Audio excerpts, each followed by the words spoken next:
guys! Welcome sa Team Perez Vlog dito sa Amerika, sa Maryland. So, for today, ito yung day 2 of shift ko, night shift dito sa Maryland. And it's 4:30 na. So, kakatapos ko lang mag-lunch, brunch, dinner. And so 3 shifts ako for tonight. I mean, bukas may isa pang pasok. At share ko lang kung start ba talaga na ito na yung yung start ng comparison ng buhay namin sa Dubai at sa Amerika. Kasi for this month, this is na our first year anniversary here sa US. So, ito, ikakat-cut ko lang tong video na to. At random lang kung ano ba talaga yung buhay na pinagkaiba namin dito sa Amerika at sa life namin sa Dubai. So, short story lang. Nakapunta ako ng Dubai ng 2018. Then, after 6 months, yung husband ko sumunod. So, that time, naghahanap ako ng work, tapos sumunod si husband. Tapos natagalan kami bago namin makuha yung anak namin. Kasi syempre nag-settle kami noong 2019. Tapos noong 2020, yun na pa-start na nung COVID. Hindi namin siya agad nakuha. Pero 2021, nakuha namin yung anak namin. So from 2021, buo na kaming family. Tapos umalis kami ng Dubai ng August 29, 2023. And yun nga.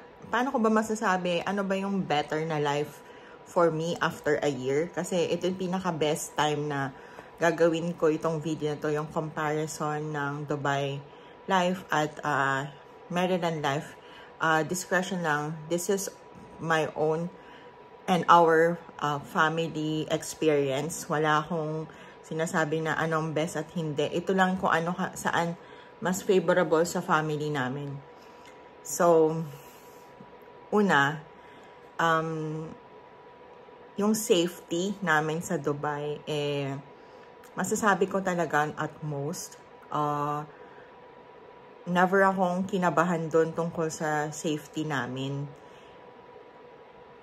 If yung safety about dito naman sa lugar na pinag-workan ko, I mean sa lugar namin, mas marami akong napapansin ng mga issues at yung mga crime, lalong-lalo na yung safety sa bata, lalo na yung school shooting.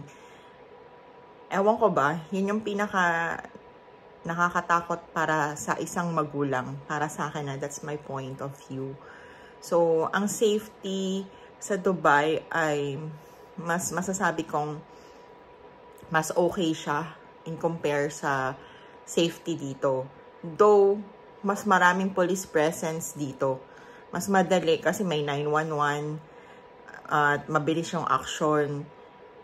Or hindi ko lang siguro na-experience pa sa Dubai, pero wala mas marami kasing matatapang na tao dito. Yun yung masasabi ko. At isa pa na napansin ko lang dito sa Dubai and American life namin is mas nakakatipid kami sa Dubai kaysa dito. One is, dahil sa bahay namin sa Dubai, nakapag-share kami ng isang apartment, 2 bedroom. Tapos, may ka-share ako, 4 na tao kami, 4 na kumbaga head na nagpipay sa lugar namin, sa bahay namin na yun. So, nadi-divide yung rent fee, pati yung utilities. Pagdating namin dito sa Amerika, dito sa Maryland, mahal talaga ang cost of living dito. For sure, sa ibang state, mas mura at mas nakakaipon sila. I don't know, dito ako napili ni God na mapunta ako dito at masaya naman kami rito. Ang ano nga lang is, hindi namin pinili na meron kaming makashare kasi mas gusto namin yung freedom to live around. So, dito, pinag-usapan naman ng husband ko na much better if kami lang, wala kaming ka-share. Kasi ano na, family life lang kami. Wala kaming iintindihin na matagal kami magluto, matagal kami gumamit ng CR. Ganon. Makapaglakad-lakad kapag trip mo, mga ganon. So, with points nun para sa akin is yung life namin na nakatira sa apartment na kami lang. At isa pa na may ko-compare ko is yung transportation sa Dubai at sa US. Sa state na pinag-i-stayhan namin, dito sa Maryland, sa Baltimore County, mahirap ang public transportation. May mga bus pero hindi siya accessible sa lugar ko. Kaya, na-end up kami sa pag-Uber before nung wala pa kaming car. And sa Dubai naman, grabe, 24/7 ang public transportation. So, hindi mo na talaga siya may isip na hindi na kami nag-try bumili ng kotse doon. Kasi, sabagay, nung nag-start naman ako doon, parang hindi ko naman na, naka-fix na yung utak ko na hindi kami mag-stay na matagal. So, hindi na rin kami nag-attempt na kumuha ng kotse. Saka, napaka-easy lang yung access ng transportations doon. Merong bus, which is sobrang accessible. Connected pa siya sa metro or train. Second is yung may Uber, tapos may mga taxi na as in pagbaba mo lang ng building mo, may taxi ka na, hindi ka na mahihirapan maghanap. At ano bang mas favor para sa akin? I would say, syempre yung public transportation na may magandang connections lahat, hindi ka mahihirapan. Pero dito sa Amerika, what I felt so much privilege of and sobrang masayang experience ko is yung magkaroon ako ng sariling kotse. With that, nakakapag-travel kami kung saan namin gusto. Magmamaneho lang ako. Take note guys, dito lang ako natutong mag-drive. After like 10 hours, 8 to 10 hours of practice driving, ang lola nyo nakapag-drive na. Kumuha kami ng kotse at ako yung, at the moment, ako pa nang yung nagda-drive ko. Nagtataka kayo ba sa mga videos namin, ako yung laging nagda-drive. Kasi wala pang lisensya yung asawa ko eh. On the process pa lang din siya. At medyo nahihirapan din siyang kumuha ng time niya para makakuha ng driver's license kasi may work na siya. And, yun nga, balik tayo dun sa ganda ng pagta-travel na may sarili kang sasakyan. Regarding sa safety ng pagta-travel dito, I would say, hindi pa naman ako nahirapan. Challenging lang kapag papasok ka ng city like Baltimore City, sa Washington, D.C., papunta ng New York. Pero hindi ko pa naman tinatry mag-New York na mag-drive. Takot pa ako dun guys. Soon, tingnan natin. Pero, ilang beses na ako nakapag-drive sa capital, sa Washington, D.C. Kinaya ko naman. Maganda naman pagda-drive doon. Masaya naman ako mag-drive doon. Next is yung accessibility ng Filipino or Asian food na meron dito sa Amerika, sa Maryland, at sa Dubai. So, yung situation namin doon sa Dubai, i-compare ko talaga siya ng in-depth. Nakakapag-grocery kami sa Asian store, which is so, bababa lang kami ng building. Nandun na agad yung Asian store. Kompleto ng, ano mo yun, product halos sa Philippines na namimiss mo. Kasi bakit? Mas malapit kasi ang Dubai sa Amerika. 9 hours lang ang flight from Dubai to, Dubai to Philippines. Dito sa US, sa Maryland, is 16 hours. 14 to 16 hours. Hindi pa kasama dun yung mga, tawag niyan, mga layover. Kaya, mahal. At hindi siya gaanong kompleto. Siguro sa ibang state, marami yan for sure. Kagaya sa sa western side ng US, yung sa California for sure meron yan. Mas marami sa Texas. Lalo na sila may yung nga tawag, seafood city. So, mas masasabi kong mas better sa Dubai kasi maliit lang, dense lang yung choices, madami kang mapupuntahan para makakain ng Filipino products na namimiss mo. Kesa dito, kasi sa lugar ko, meron naman, pero hindi siya yung complete. Hindi mo siya masasabi na, oh, ito yung authentic, ganun. At pricey siya. Mas mahal siya. Pero all in all, makakabili ka pa din naman. Which is expensive, pero at hindi siya talagang totally kalasa ng Philippines na mga pagkain. And point lang is, dapat marunong ka talaga mag-drive para ma-drive around mo, mapuntahan mo yung mga tindahan na mabibilhan mo. Kasi may Asian store naman dito sa amin na mga 30 to 45 minutes ang drive. Which is makukonsume mo. Makakuha ka naman ng mga Filipino products na gusto ng taste buds mo. Next is weather. Of course, dalawa lang ang weather season sa Dubai. Either mainit, at second, yung masasabi nating winter weather sa kanila, which is, nag-start yung weather changes doon is, kapag cold season na doon, I would say it's parang October ata yun, hanggang Feb. Then, from March until September, yun, mainit na talaga. Siyempre, Middle East country yun. So, Gulf place, yun lang talaga yung weather nila. Bihirang umulan, 2 to 4 times in a year. Kaya, mas maraming time ka magpagpapawis. So, nga pala, nanggaling na rin ako sa Saudi. So, ang weather sa Saudi is halos same din sa Dubai. Pero, mas mainit sa Saudi kaysa sa Dubai. Yun yung sa akin ang opinion ko. Ang weather naman dito sa Amerika, lalo na nasa East Coast ako, ito talaga yung hindi ko may pagpapalit sa Dubai. We have 4 seasons. Lahat yun, na-experience ko na. Yung winter, spring, summer, at fall.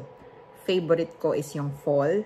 Kasi ito na, this is the time of fall. Tapos na kami sa summer. Ang nag-uumpisa ang summer season dito. I think it would be like June hanggang August. And next is yung fall. September yata. From September to mid-November. And yun, winter naman, December hanggang, awan ko comment na lang kung tama ba ako. December hanggang February. Then March is yung spring. March hanggang May ata yung spring. Gustong-gusto ko dito is nung first time namin ma-experience yung snow, which is winter. Sabi nila 2 years ago, hindi na nag-snow masyado dito sa Maryland.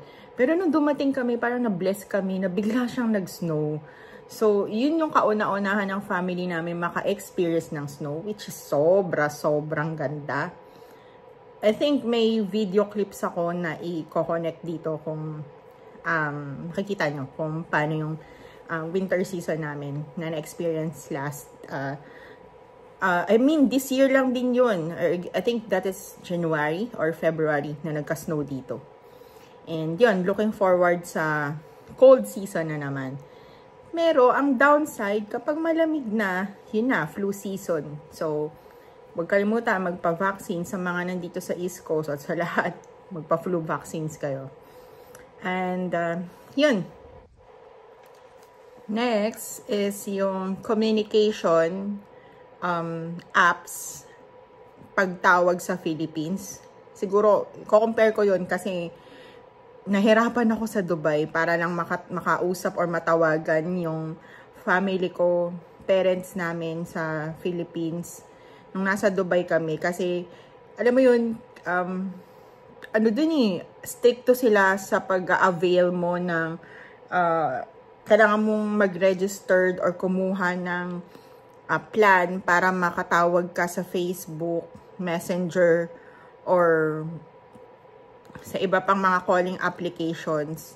Kailangan mo pang gumamit ng third party, yung parang VPN, para matawagan mo ang family mo sa Dubai through video call. Pero I think okay na siya ngayon. Di ko lang sure. Sabihin nyo, comment down below kung okay na siya. Dito sa Amerika, grabe. Kasi nga, free country. Sige lang, video call, whatever. Tawag ng tawag sa Philippines. Lahat na ata ng app, walang restrictions dito. So yun, ina-enjoy namin yung pag-video call dito. Lalo na yung mag-FaceTime ka. At, napaka-easy access lang siya. Tapos yung internet and Wi-Fi, internet or Wi-Fi, same lang naman sila. Mabilis sila pareho. I-compare mo sa Philippines. So, yun guys. Yun pa ang aking mga thoughts. At nga pala, gagawa ko ng separate video. I-compare ko naman yung pag-work ko bilang nurse sa Dubai at dito sa Maryland kung saan ako currently employed. Next point is sa mga parents na kagaya ko na may anak na nag-aaral. Currently, yung anak ko is grade 9 sa high school. So, dumating kami, actually, kwento ko lang, short story. Yung anak namin, nag-aaral siya sa Dubai, sa homeschool, kasi mahal magpa-aral doon, guys. Parang talagang, as in, mahal siya. Galing siya, kasi COVID times din naman yun. So, homeschool is really the most accessible na form of education, which is, hindi naman kasi talaga siya solid ba, lalo na sa experience namin. So, from Dubai, 1 year something lang nag-aral ng anak ko. Kasi sa Philippines pa siya nag-aral. Private school siya sa Philippines. Pagdating sa Dubai, nag-homeschool siya. Tapos, pagdating namin dito sa US, umalis kami sa Dubai, grade 6 siya. Kasi na-stop siya ng parang 1 year. And, pagdating namin dito, inalign ng school system yung age niya sa dapat niyang grade level. So, from 6 tumalon siya to grade 8. Kasi yun na yung age niya. So, middle school siya nung time na dumating kami. Hanggang sa ngayon, grade 9 na siya. Junior high na siya. At, kasi private school siya sa Philippines, tapos sa Dubai din. Pagdating dito, naka-public school yung anak ko. Mas maganda,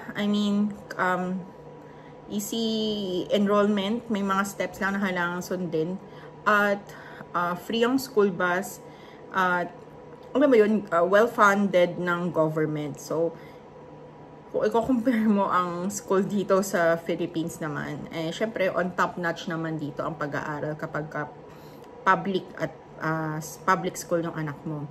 Ang downside lang is syempre yung safety. So, dapat talaga vigilant ka, turuan yung bata kung ano mga dapat gawin, kasi alam niyo yun guys, delikado.